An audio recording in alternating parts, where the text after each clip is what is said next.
받을 하나님의 말씀, 오늘 누가복음 2장 1절에서 7절까지 말씀.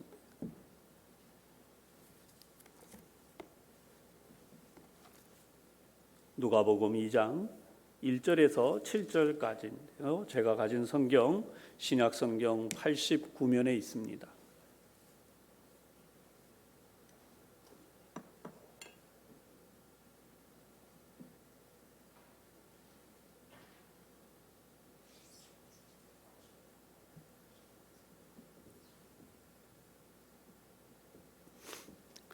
다 찾으시면 우리 한 목소리로 함께 봉독하십시다. 누가복음 2장 1절에서 7절입니다.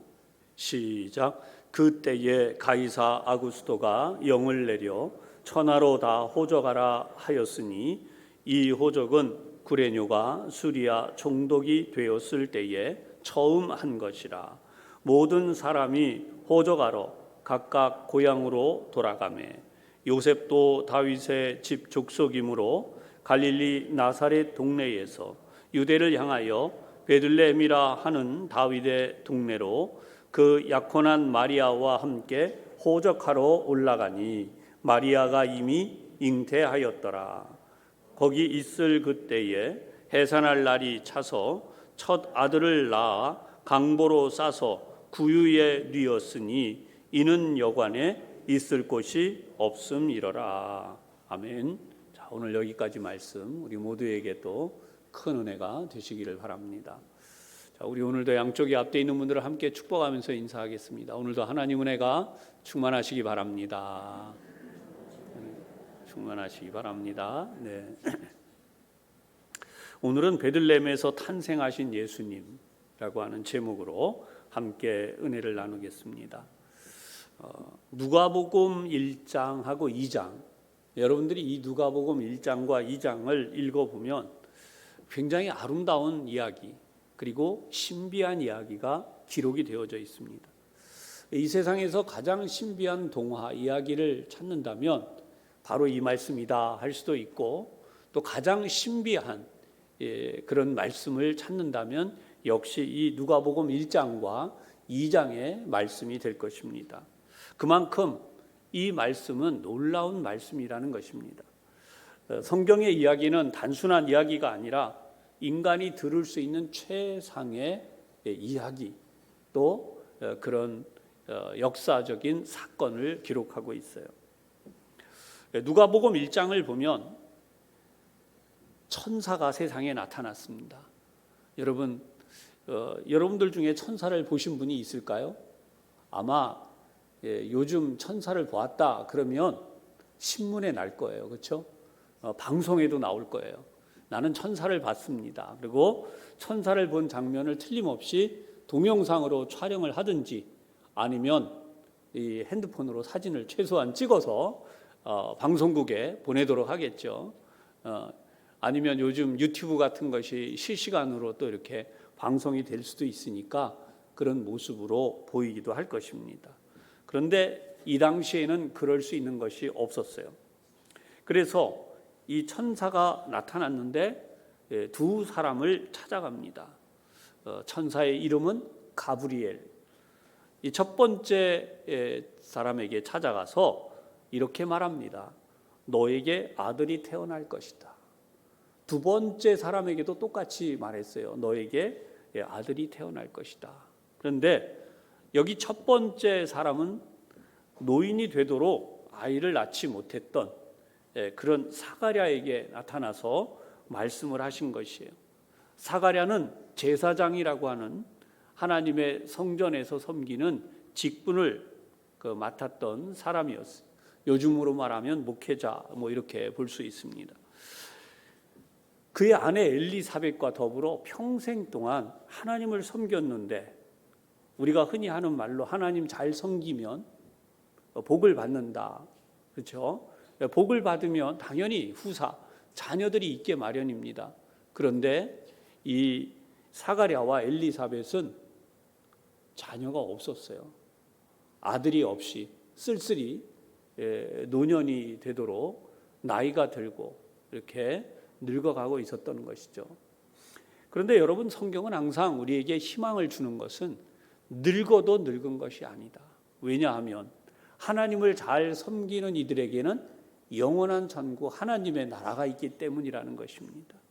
그런데 하나님을 잘 섬기지 못하고 있다면 나이가 들고 늙는 것이 쓸쓸한 일이 될 수밖에 없죠.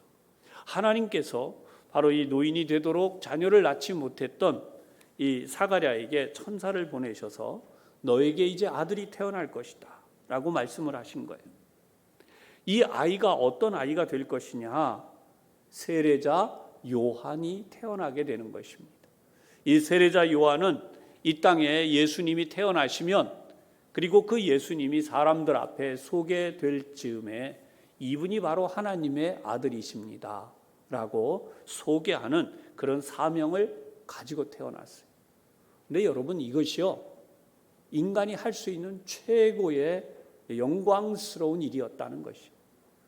우리 인생이요, 딱 한 가지 일을 한다고 해도 하나님이 인정해 주시는 그 일을 한다면 세상에서 가장 위대한 삶을 산 그런 사람이 될 수 있습니다. 세례자 요한이 그런 사람이었다는 것입니다. 아무도 예수님이 하나님의 아들이신지도, 하나님의 아들 이 땅에 태어나신 그분이 온 세상을 구원할 구세주라고 하는 것도 알지 못할 때에 바로 그 예수님을 이 세상에 소개하는 거죠. 요즘 방송에 보면 무대가 준비되고 팡파레가 울리고 짜잔 이분이 누굽니다 이렇게 소개하는 바로 그런 일을 세례자 요한이 했다는 것입니다. 요단강에서 예수님을 그렇게 소개할 사명을 가지고 태어났고, 그 사명을 완성한 후에는 순교함으로 그의 인생이 끝나게 돼요. 그럼에도 예수님은 여인이 낳은 자 중에 이보다 큰 자가 없다라고 하실 만큼 바로 이 세례자 요한을 높이 크게 평가를 해 주신 것입니다. 그런 세례자 요한이 어떤 가정에 태어났다고요?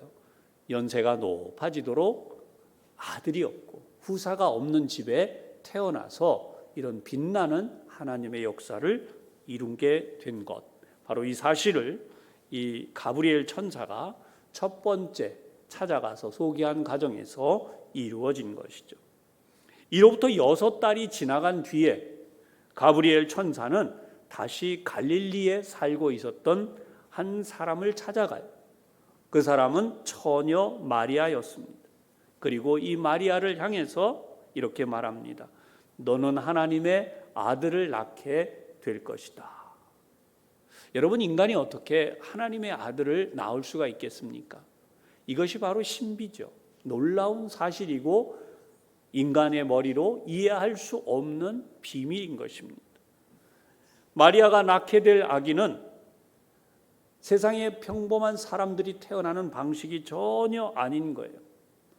완전한 처녀임에도 불구하고 하나님께서 그에게 능력을 베푸셔서 성령으로 충만하게 하심으로 하나님의 아들이신 예수님이 이 마리아의 몸에 생겨나고 출산을 하게 되는 것이.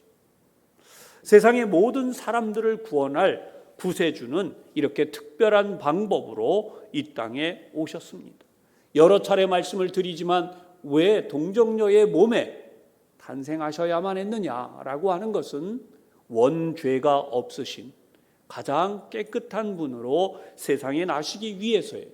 아니, 그러면 여인의 몸을 통해 나지 말고 그냥 갑자기 이 세상에 촥 나타나면 되시지 않느냐?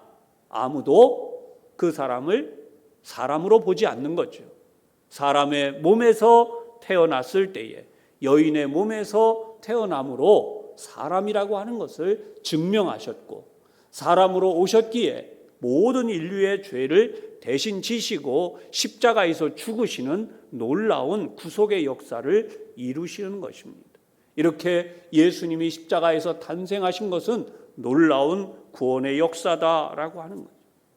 이 이야기가 더 놀라운 것은 여러분, 인간이 지어낸 이야기가 아니라는 것입니다.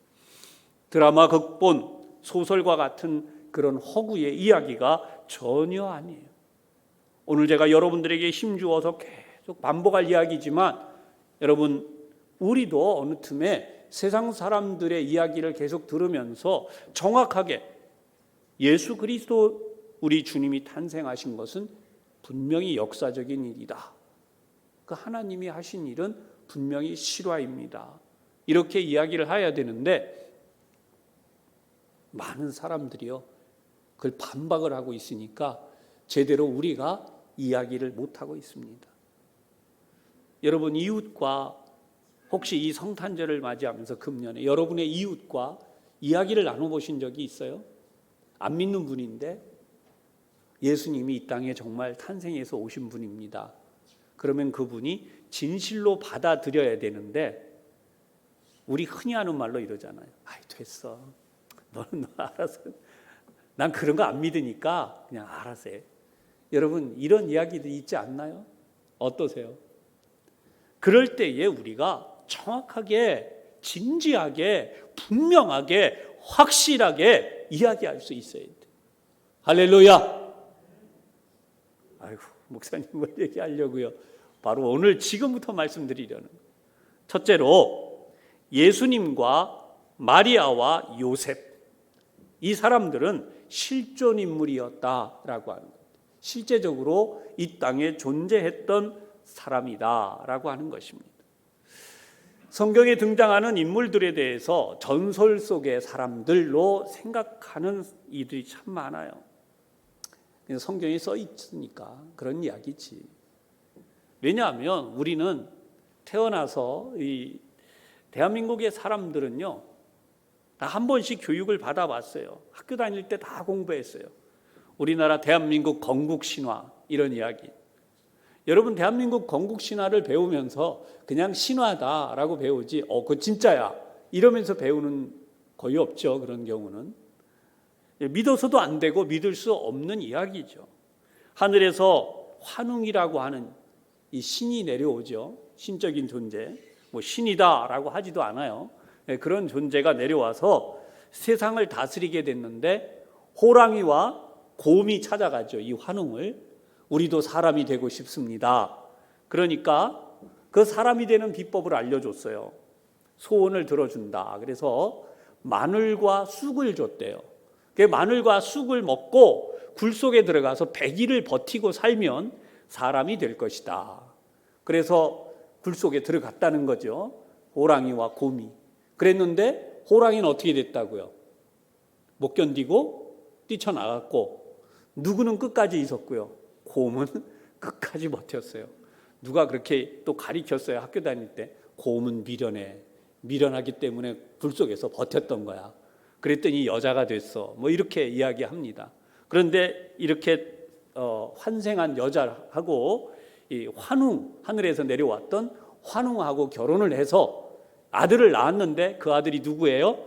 단군이죠. 여러분 너무 잘 알고 학교 다닐 때 부지런히 배웠던 역사 이야기입니다. 그러나 이것이 실화라고 아무도 믿지 않아요. 우리는 그러면서도 우리를 누구라 그래요? 단군의 자손이다. 이렇게 이야기합니다. 지금 여러분 안타깝죠? 이런 신화 이야기를 보고 우리는 단군의 자손이다. 신화 이야기는 전 세계 어느 나라에나 있어요. 오늘 저는 여러분들의 이야기합니다. 우리는 단군의 자손이 아니고요. 성경에 의하면은 하나님께서 우리를 지으셨고 우리가 하나님의 자녀가 된 것입니다. 할렐루야. 여러분 이 사실을 굳게 믿으시기를 바랍니다. 신화는 굴뚝같이 믿는 사람들이 세상 사람들이에요. 그런데 성경의 실제적인 이야기는 안 믿으면서 아이고 성경이 그건 설화나되고 신화적인 이야기지, 사람들이 지어낸 이야기지, 예수 믿는 사람들이 다 편집해서 만든 거지, 심지어 유대인들이 만들어낸 이야기지, 이렇게 이야기합니다. 그리스 로마 신화처럼 취급을 하고 마는 거죠. 그런데 여러분 오늘 성경에 등장하는 마리아와 요셉의 이야기, 예수님의 탄생의 이야기는 역사 속에 정확하게 등장하는 실화라고 하는 것입니다. 그 실화라고 하는 사실을 어떻게 알 수 있느냐? 로마 역사 가운데 등장하는 로마 황제의 이름이 오늘 본문에 나타나요. 당시에 황제가 내렸던 명령이 이렇게 기록되어져 있어요. 오늘 이 본문이 없었다면, 만약에 이 본문을 우리가 읽을 수 없었다면 예수님과 마리아와 요셉의 이야기는 실제 이야기가 아니라 신화나 설화처럼 취급되어질 수밖에 없는 그런 이야기가 되었었다는 것입니다. 예수님께서 탄생하시기 전 세계 역사를 보면 당시 세계는 로마라고 하는 나라의 지배하에 로마의 통치 아래에 있었어요. 전 세계를 거의 다 차지하다시피 한 로마가 이제 전 세계를 다스리고 있었다는 것입니다. 그러면 로마의 역사 속에 어느 시대에 예수님이 탄생하셨다고 성경에 기록하고 있습니까? 1절과 2절입니다. 그때의 가이사 아구스도가 영을 내려 천하로 다 호족하라 하였으니 이 호족은 구레뇨가 수리아 총독이 되었을 때에 처음 한 것이라 그랬어요. 로마 황제 이름이 나오죠. 가이사 아구스도. 이 로마의 아우구스투스 황제를 가르치는 것입니다. 실제로 역사를 공부해 본 분들이나 여러분들이 한 번씩은 다 들어봤을 세계사 시험에서 그 이름을 읽고 지나갔던 인물이 바로 이 아우구스투스입니다. 이 아우구스투스의 본명은 가이우스 옥타비우스라는 이름을 가지고 있죠. 그래서 가이사라고 하는 말은 케사르라고 배웠었어요. 역사에서. 이 케사르 가이사는 바로 황제라고 하는 그 이 명칭으로 후대에 계속 이어지게 되죠. 그러면 이 가이사가 왜 이런 명령을 내렸느냐라고 하는 거죠. 천하로 다 호적하라. 그러니까 우리가 다스리고 있는 이 로마령 아래에 있는 모든 나라는 다 호적을 해라. 한 가지 목적이었다 그래요. 세금을 거두어 드리려고 했다는 거죠. 흔히 말하는 인두세, 사람의 머릿수대로 세금을 걷는 그 세금을 거두려고 하는 목적이었다는 것입니다. 그래서 이렇게 나라마다 세금을 얼마나 거둘 수 있는지를 조사하기 위해서 이 세금 거두기 위한 인구 조사를 했는데, 성경에 보면 오늘 2절에 이 호적은 구레뇨가 수리아 총독이 되었을 때 처음 한 것이다 라고 하면서 구레뇨라고 하는 또 다른 인물이 등장을 합니다. 구레뇨는 어떤 사람이었나? 로마 황제의 파송을 받아서 일정한 지역에 있는 나라들을 관리 감독하는 총독의 임무를 맡고 있었어요. 이 구레뇨는 수리아 지역에 있는 나라들을 다 포함을 해서 여기를 관리했는데 이스라엘이 여기에 포함되어 있었다는 것입니다. 그래서 이 구레뇨가 수리아 총독으로 이 임무를 수행하고 있을 때 요셉과 마리아가 호적을 만들기 위해서 이제 베들레헴이라고 하는 곳으로 찾아가게 되었어요. 그래서 이 사실로서 성경은 세계 역사 속에 실제로 있는 일을 기록한 내용이다. 전설이나 어떤 이 오랫도록 전해오고 있는 어떤 이야기들이 절대로 아니고 이것은 실제로 있는 실화다라고 하는 사실을 성경이 말씀하고 있는 것입니다. 두 번째, 예수님은 다윗의 후손으로 오셨다는 것입니다. 예수님께서 다윗의 후손으로 오시는 것은 구약 성경 사무엘하 7장 12절에도 예언이 되어져 있습니다. 그리고 이사야 9장 7절에도 예언되어져 있습니다. 이사야 9장 7절에는 이런 말씀이에요. 그 정사와 평강의 더함이 무궁하며 또 다윗의 위에 앉아서 그 나라를 굳게 세우고, 여기 다윗의 위에 앉아서, 다윗의 왕위라고 하는 뜻입니다. 그 나라를 굳게 세우고 자금 이후로 이 영원토록 공평과 정의로 그것을 보존하실 것이라. 만군의 여호와의 열심히 이를 이루시리라. 이렇게 말씀을 했어요. 그런가 하면 예레미야 23장 5절에도 다윗의 세대에 의로운 가지가, 다윗에게 의로운 가지가 일어나 왕이 되어서 통치하게 될 것이다. 이렇게 예언을 했어요. 예수님은 다윗이 하나님께 복을 받아서 영원한 왕위를 이어가게 될 것이다 라는 성경의 말씀을 이루게 하시려고 이 다윗의 후손인 마리아와 요셉의 집에 탄생하셨다는 것입니다. 그러니까 여러분, 오늘 우리가 성경을 7절까지 읽었지만 그 성경 본문을 자세히 이해를 해보면 바로 지금 제가 설명드리는 이런 내용들이 들어있다는 거예요. 3절에서 5절까지 말씀입니다. 모든 사람이 호적하러 각각 고향으로 돌아가매 요셉도 다윗의 집 족속이므로 갈릴리 나사렛 동네에서 유대를 향하여 베들레헴이라는 동네로 그 약혼한 마리아와 함께 호적하러 올라가니 마리아가 이미 잉태하였더라. 마리아의 몸에 아기가 생긴 것이 나오죠. 하나님은 이 성경에 써 있는 말씀을 그냥 하나도 지나치시는 법이 없어요. 반드시 이 성경에 쓰여 있는 말씀들은 다 이루어 가시는 것입니다. 로마의 황제가 호적을 하라고 했다라고 하는 것은 그냥 세금 거두려고, 인두세, 그죠? 이 세금을 거두려고 했던 일인데 알고 보니까 뭐예요?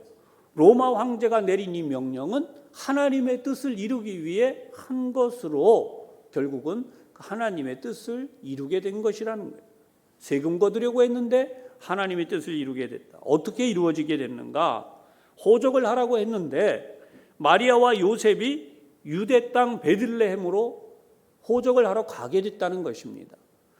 그렇지 않았다면 그전에는 어디 살고 있었다고요? 갈릴리. 여러분들은 우리가 지금 이렇게 있으니까 이 우리나라 땅의 역사로 보니까 이해가 안 되는데 잘 이해를 지금부터 제가 설명을 드릴 테니까 해보세요. 여러분, 베들레헴은요, 이 이스라엘 지도를 딱 놓고 보면 북쪽 지역에 갈릴리 호수가 있습니다. 이해가 되세요? 북쪽 지역에는 뭐가 있다고요?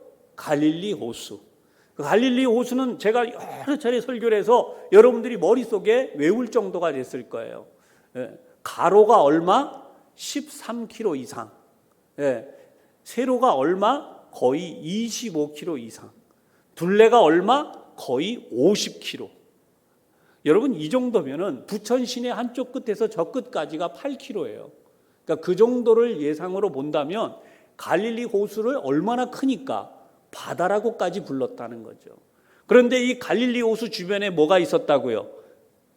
갈릴리 호수 주변에 오늘 우리가 지금 본문에 보고 있는 갈릴리라고 하는 동네가 있었고, 그 동네에는 나사렛이라고 하는 조그만 마을이 있었어요. 이제 나중에 제가 설교할 때 다시 한번 말씀드립니다. 그러면 이 갈릴리 지역에 누가 살고 있었다고요? 마리아와 요셉이 살고 있었는데 이들이 지금 어디로 간다고요? 호적을 하려고 베들레헴으로 가고 있어요. 여러분들 중에 벌써 다 알고 말씀하는 분도 있어요. 베들레헴으로 간다고. 베들레헴은 이 갈릴리로부터 남쪽으로 쭉 내려와야 돼요. 남쪽으로 쭉 내려오는데 얼만큼 내려와야 되느냐? 150km를 내려와야 돼요. 여러분, 150km 대략 느낌이 있으시죠? 서울서 부산까지가 400km가 넘는데 그렇게 본다면 이 150km는 굉장한 거리죠. 그때 당시에 150km의 거리라는 거예요. 그러면 그때는 어때요? 산 넘고 물 건너 오솔길을 걸어가야 됐던 시절에 유대 땅입니다. 그러니까 지금도 참 몇 시간을 내려가야 되는데 실제로 여행을 가면요, 이스라엘 땅에서 몇 시간을 가야 돼요. 그래야 남쪽으로 가면서 드디어 거기에 어디가 나오냐? 예루살렘. 그 예루살렘이 있는 데가 어디냐? 유명한 바다예요. 사해 바다, 이렇게 부르는 소금이 꽁꽁 얼어 있는 갈릴리 호수로부터 요단강이라고 하는 강으로 쭉 내려와서 소금이 그냥 계속해서 소금만이 생성되는 큰 바다가 있어요. 거기는 갈릴리보다 훨씬 더 큰 게 사해 바다, 사해라고 부르는 이 소금물이 계속 거기는 빠져나가지 못하고 증발을 하니까 소금이 계속 생기는 것입니다. 그런데 이 사해는 갈릴리 호수보다 2배 반 혹은 3배 정도 크다고까지도 이야기를 해요. 엄청나게 큰 겁니다. 바로 거기 옆에 예루살렘이 있어요. 많이 들으셨죠? 예루살렘. 그 예루살렘 옆에 8km 정도 떨어진 곳이 바로 베들레헴이라고 하는 것이고요. 예루살렘도 살짝 언덕에 있지만 베들레헴은 더 높은 언덕에 있어요. 그래서 이 당시에는 산골 마을이었다고요. 바로 그 베들레헴에 누가 태어났기 때문에? 다윗이. 그래서 다윗의 후손이었던 누가? 요셉과 마리아가 거기에 호적을 하러 갔다는 거예요. 요즘 같으면 그냥 온라인으로 먼 데서 이렇게 써도 다 됐지만 이때는 직접 가야 됐습니다. 결국 바로 이 먼 거리를 마리아와 요셉이 가게 됐는데 마리아의 그 무거운 몸으로 그 당시의 교통수단은 나귀밖에 없었어요. 보통 타고 다닐 수 있는 수단이 아니면 걸어가야 돼요. 이런 먼 길을 부지런히 간다 그래도 하루에 30km를 걷는다고 하니까 적어도 닷새 이상이 걸리는 거리를 간 것입니다. 이 두 부부가 여기에 가서 호적을 하려 가게 됐는데 베들레헴까지 가게 된 이곳이 어떤 곳이냐? 바로 예수님은 마리아와 요셉, 즉 다윗의 후손에게서 태어나셔서 그 왕위를 영원토록 이어가게 하실 것이다 라고 하신 하나님의 말씀을 이루도록 하신 것이에요. 할렐루야. 여러분 이 말씀 이해가 되세요? 네, 분명히 이해를 하셔야 됩니다. 하나님은 성경에 예언하신 말씀대로 선지자들을 통하여 하신 말씀대로 이렇게 이루신 것입니다. 마지막 세 번째, 예수님은 생명의 떡으로 이 세상에 오셨습니다. 오늘 6절과 7절의 말씀입니다.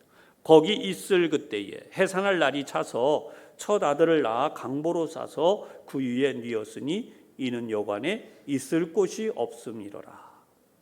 베들레헴에 도착해서 호적을 하는 동안 만삭이 되었던 마리아는 아기 예수님을 출산하게 되었어요. 그런데 사람들이 너무 많이 모여들었기 때문에 머무를 만한 장소, 우리 요즘으로 말하면 호텔, 모텔, 세상에는 그런 것이 없었으니까 흔히 말하는 여관이라고 할 수 있어요. 성경 그렇게 썼죠. 여관을 구할 곳이 없었습니다. 머물러서 잠을 잘 만한 집을 얻을 수가 없었어요. 너무 사람이 많이 거기에 모였기 때문에. 베들레헴 출신들 거기에 모여서 호적하러 간 사람들의 수가 많다 보니까 마리아와 요셉이 얻을 수 있었던 곳은 어디였었나? 겨우 짐승들이 머물고 있는 우리였다는 것입니다. 그래서 성경을 보면 짐승의 먹이통인 바로 구유에 예수님을 눕혔어요. 강보로 싸서 눕혔다라고 이렇게 성경에 기록해 놓았죠. 강보는요, 그 당시에 거칠은 천이에요. 요즘 애기들 낳으면 어디 상할세라 그냥 막 온갖 좋고 부드럽다고 하는 가장 위생적인 천에 막 싸느라고, 그리고 그렇게 해서 무균실에 균 없는 곳에 잘 크게 하려고 노력하죠. 근데 예수님이 태어나신 데는 그야말로 짐승들이 있는 곳, 위생적이라고는 전혀 볼 수 없는 그 짐승의 밥통인 구유에, 그것도 깨끗한 천이라고 볼 수 없는 흔한 천, 강보, 평범한 보자기였다는 거예요. 그때는 굵은 이 천이라는 뜻입니다. 굵은 실로 짠 천. 그래서 여기에 이 아이를, 예수님을 싸서 이 구유 위에 눕혔다는 거예요. 여러분이 사실 한번 생각해 보세요. 성경의 이 내용을 보면 볼수록 왜 예수님은 이 낮고 천한 시골 동네, 그것도 예루살렘이 아니라 베들레헴이라고 하는 이곳에서 태어나셔야 했는가? 예수님이 이 땅에 오신 것은 호사를 누리러 오신 것이 아니라는 거예요. 세상의 만민들을 구원하기 위해 베들레헴이라고 하는 이 시골 동네에 출생을 하셨는데, 베들레헴이라고 하는 이름이 중요해요. 바로 이 베트라고 하는 이 뜻이요, 떡이라고 하는 뜻이. 그래서 베들레헴이라고 하는 이름의 뜻은 바로 이 떡집이다라고 하는 것이죠. 예수님은 이 세상에 그냥 오신 것이 아니라 이 세상에 모든 백성들을 살리실 영적인 양식, 영의 떡이 되시기 위해서 이 땅에 오셨다는 것입니다. 그래서 여러분, 오늘 제가 이렇게 여러분들에게 자세하게 설명을 해드리는 이 내용을 그냥 지나치시면 안 돼요. 우리가 성찬식을 하죠. 그때 떡을 떼는 것은 예수님이 하신 말씀이에요. 요한복음 6장 35절 예수님이 이렇게 말씀하셨어요. 예수께서 이르시되 나는 생명의 떡이니 내게 오는 자는 결코 줄이지 아니할 터이요 나를 믿는 자는 영원히 목마르지 아니하리라. 예수님은 온 인류를 구원할 생명의 떡이 되시기 위하여 이 세상에 오신 것입니다. 예수님이 오셔서 출세를 하시고 성공을 하시고 그래서 세상의 이름을 높이 드러날 그런 세상 사람들 가운데 위대한 인물이 되려고 오셨다면 바로 이 예루살렘과 같은 대도시에 오셔서 명문가 가문의 후사로 오셨을 것이죠. 그런데 예수님은 놀랍게도 다윗이라고 하는 명문가에 나셨음에도 다윗의 고향이었던 베들레헴에 태어나심으로써 사람들 사이에는 거의 알려지지 않는 그 당시에, 그러나 오늘 우리가 이 성경을 보다시피 예수님은 역사적으로 실존했던 인물인 것을 알려주고 있다는 것입니다. 여러분, 여기까지 말씀드렸음에도 예수님이 정말 실존 인물이냐라는 의심을 하는 일이 있어요. 그 사람들 왜 그렇게 의심하나? 예수님 이야기는 성경에나 있지 세상의 역사 속에는 없더라, 이렇게 이야기해요. 공부를 한 분일수록 더 그런 얘기하더라. 그런데 여러분, 진짜 공부한 분들은 이 사실을 알게 돼요. 역사가 중에는 요세푸스라고 하는 인물이 있습니다. 플라비우스 요세푸스. 이 사람은 유대인 역사가이지만 나중에 로마로 귀환했기 때문에 로마의 역사가가 된 사람이에요. 이 사람이 쓴 역사 속에 유다 고대서라고 하는 글이 있습니다. 여러분, 이 글이 얼마나 많은 양이냐면요, 책으로 무려 20권이나 돼요. 이 20권 중에 18번째 책에는, 이 18번째 책에 63항 이렇게 항으로 내려갔는데 우리 성경처럼, 그런데 거기에 이런 기록을 해놨어요. 예수라고 하는 현자 한 사람이 살았다. 예수는 놀라운 일을 행하였으며 그의 진리를 기쁘게 받아들이는 사람들이 선생이 되었다. 그런 사람들의 선생이 되었다. 그는 많은 유대인들과 헬라인들 사이에 명성이 높았다. 그는 바로 그리스도 구세주였다. 이렇게 기록을 해놓았어요. 그러니까 세상의 기록에도 예수님에 대한 역사 이야기들이 분명히 존재합니다. 따라서 오늘 믿는 우리들은 예수님은 실제적인 인물, 마리아와 요셉도 그럴 뿐만 아니라 하나님의 성경에 있는 그 말씀을 예언대로 이루시기 위하여 베들레헴으로 가서 거기서 예수님을 낳게 되었는데, 그 이유는 바로 로마 황제가 인두세, 세금을 걷기 위해서 명령을 내린 호적을 해라라는 이유 때문에 갔다고 하는 것이. 그러면 오늘 여러분, 우리가 이 사실을 통해서 무엇을 알 수 있습니까? 세상에는 이런저런 이유로 역사가 흘러가고 있습니다. 우리나라 대한민국도 남북이 나뉘어지고 이렇게 남북이 나뉘어져서 오는 이 시기까지 이렇게 오랜 세월 동안 아직도 통일이 되지 못하고 있는 이 상황, 그리고 저와 여러분이 살고 있는 2023년이 끝나가고 이제 2024년을 맞이하려고 하는 지금, 전 세계 곳곳에서 전쟁이 있는 곳도 있고 평화가 있는 곳도 있고, 그런가 하면 다양한 일들이 이 지구상에 일어나고 있는데, 이 모든 일들을 이루어가고 있는 것에 대해서 세상 사람들은 그냥 역사가 흘러가고 있구나 이야기한다는 것입니다. 그러나 우리 믿는 사람들은 어떻게 생각을 해야 돼? 하나님이 역사를 만들어가고 계시구나. 할렐루야. 하나님이 역사를 만들어가고 계시구나. 여러분, 2023년은 사실은 지난해에는 없었던 해예요. 2024년도 하나님이 만드시지 않으면 역사는 없는 것이에요. 우리가 이번에도 겪었지만 거의 20도가 넘는 온도가 며칠 사이에 오르락 내리락 하잖아요. 지금 지구 한쪽에는 화산이 터져서 용암이 마구 흘러나오고 있어요. 이런 지구의 변화와 일들이요, 어느 순간에 바뀌면 지구는 끝날 수도 있는 거예요. 그런데 이렇게 하나님이 이 세상의 역사, 이 시간을 이어가시면서 세상의 역사를 만들어가고 있는데 그 속에 저와 여러분이 살고 있다는 것입니다. 세상 사람들은 역사가 그냥 흐르고 있구나라고 해요. 그런데 오늘 우리가 지금 성경을 통해서 보다시피 성경에 예언된 말씀이나 또 이 세상 역사가 흘러가는 것은 다 뭐예요? 하나님의 아들 예수님이 이 땅에 태어나시려는 목적이 있었다는 것입니다. 그리고 하나님의 아들 예수님이 이 땅에 오신 것은 세상의 모든 사람들을 구원하기 위한 하나님의 목적이 있다는 거예요. 아멘. 하나님이 이 세상의 모든 사람들을 구원하시기 위한 목적이 바로 역사인 것이. 많은 사람들은 아이고 시간 흘러가고 있구나, 한 해가 또 갔네. 아닙니다, 여러분. 우리가 그렇게 생각하면 안 돼요. 세상 사람들은 한 해가 또 흘러갔네, 내년도 또 흘러가겠지. 아니고 우리는 어떻습니까? 하나님께서 구원하실 사람들을 이 한 해 동안 구원해 가셨구나. 아멘.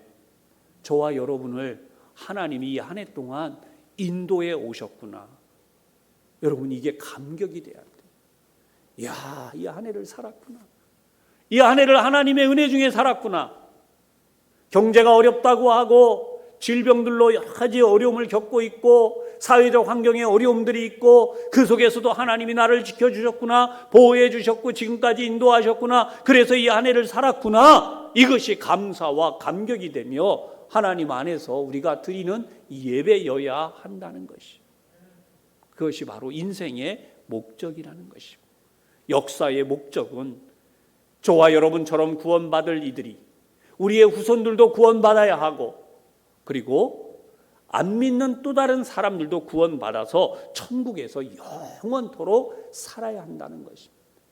그것이 바로 이 땅에 하나님이 역사를 이끌어 가시는, 역사를 만드시는 이유이며 목적이라고 하는 사실입니다. 이 사실을 분명히 기억하고 하나님의 뜻을 이루며 살아가시는 우리 모든 교우들이 되시기를 주님의 이름으로 축원합니다. 기도드리겠습니다. 하나님 아버지, 오늘 독생자로 세상에 오신 예수님께서 왜 베들레헴에서 탄생하셨나, 그리고 이 베들레헴에서 탄생하시도록 하기 위하여 하나님께서는 저 멀리 갈릴리라고 하는 곳에서 살고 있었던 마리아와 요셉은 바로 이 베들레헴에까지 가서 호적을 하게 하심으로 예수님은 그곳에서 탄생하셨던 이야기를 말씀을 통해 보았습니다. 하나님, 예수님은 바로 이 땅에 성경을 이루기 위해 오신 것입니다. 하나님의 아들 예수님이 온 세상을 구원하기 위하여 생명의 떡이 되시기 위하여 베들레헴까지 가셔서 거기에서 탄생하게 된 사실을 저희들이 보았습니다. 이러한 하나님의 역사를 보며 세상의 역사는 흘러간다고 생각하지만 이 세상의 역사가 바로 영혼을 구원하고 생명을 구원하여 하나님의 나라에 들어가게 하시는 바로 그 하나님의 목적이 이루어지시는 것임을 저희들이 보았습니다. 오늘도 성령 하나님, 저희 가운데 크신 은혜로 역사하여 주셔서 저희와 저희의 후손들이 반드시 구원받으며 영원토록 천국에서 우리 하나님의 나라에서 살고 그 복을 누리는 저희들 모두가 되게 하여 주시옵소서. 한 영혼도 낙오되지 않게 하시고 저 지옥에 영원히 멸망에 떨어지는 곳에서 구원받는 역사를 저희들이 이루어가도록 하나님 은혜로 인도하여 주시옵소서. 영혼 구원을 위해 오신 우리 하나님의 뜻을 따라 이 한 해를 마칠 때까지 저희들이 한 영혼이라도 전도하며 저희의 가족 중 아들, 딸들, 자녀들에게 천국의 복음을 분명히 알려주어서 그들이 함께 구원받아 천국에 이르는 영원한 하나님의 복을 받게 하여 주시옵소서. 예수님 이름으로 기도하옵나이다. 아멘.